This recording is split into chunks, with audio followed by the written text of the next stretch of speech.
Have you ever looked at a logo and just thought, wow, that works? Or navigated a website that just felt effortless? Well, that's not magic, that's graphic design. And today, we're gonna pull back the curtain and show you exactly how it's done.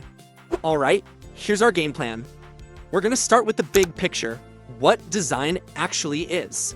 Then, we'll get into its secret language, check out the tools of the trade, take a quick trip through history, and wrap it all up by seeing how the past is shaping everything we see today. Let's do it. Okay, first things first, we have to get to the heart of it and ask the most important question of all. What even is design? Because I promise you, it's about a lot more than just making things look pretty. You know, we tend to lump design in with art. We think of drawing, painting, pure creativity. But what if that's missing the point? What if design has a completely different job to do?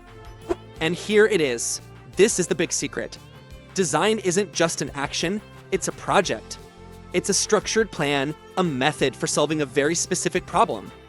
So think less like a spontaneous painting, and more like a carefully crafted blueprint that helps people navigate a subway system or read a textbook without getting a headache. And this lays it out so clearly. On one side, you've got art. It's all about self-expression. It asks big questions, and everyone's interpretation is different.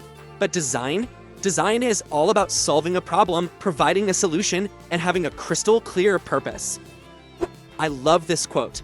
Design is the perfect bridge between form, that's how something looks, and function, that's how it works. I mean, imagine a gorgeous sculptural chair that's an absolute nightmare to actually sit in.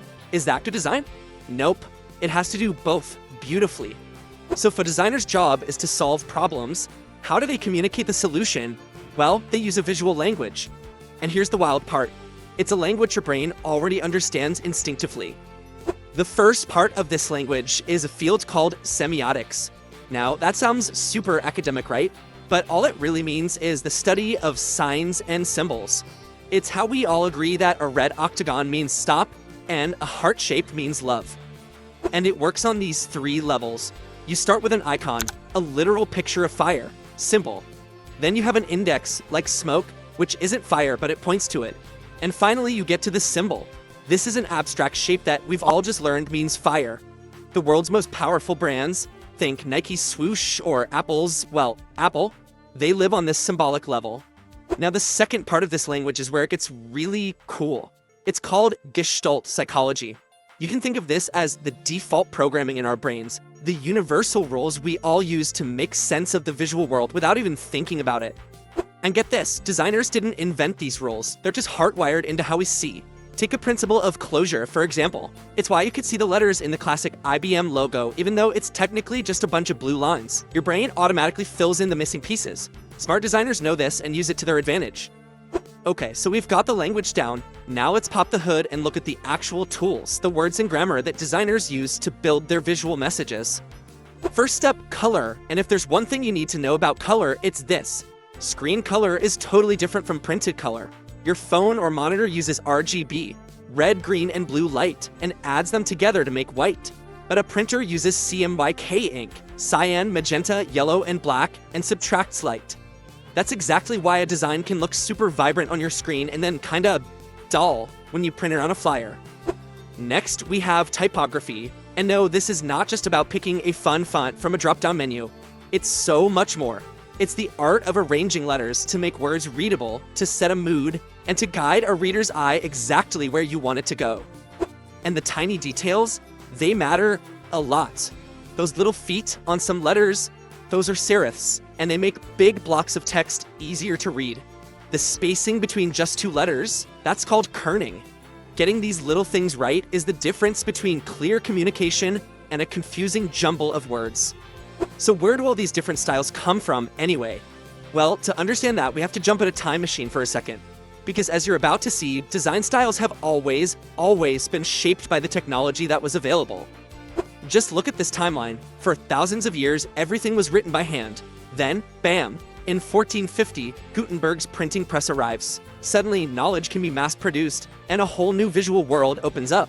The same thing happens with the Industrial Revolution, when we needed design for mass-produced goods. And of course, it happened again in the 90s with computers and Photoshop. Every single leap in technology created a new visual language. And that brings us right up to today and to our final and maybe most important point. all that history we just flew through. It's not just trivia, it's the key to understanding that in design, almost nothing is ever truly new. Seriously, just check this out. That super trendy, bold, minimalist style you see everywhere, its DNA comes from the constructivist movement way back in 1917.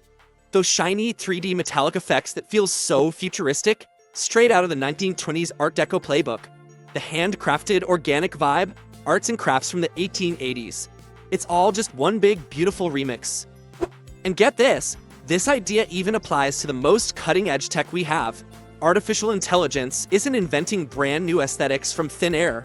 It's just an incredibly powerful remix machine, analyzing our entire visual history and generating new combinations from what it's learned. It proves that a designer's greatest tool isn't their software, it's their knowledge of the past. So what's the big takeaway here? Design isn't some magical talent that only a few people are born with. It's a framework. It's a way of thinking to solve problems. You now have the foundational principles. So the real question isn't what design is. It's the one right here on the screen. Now that you know the basics, what problems are you gonna solve?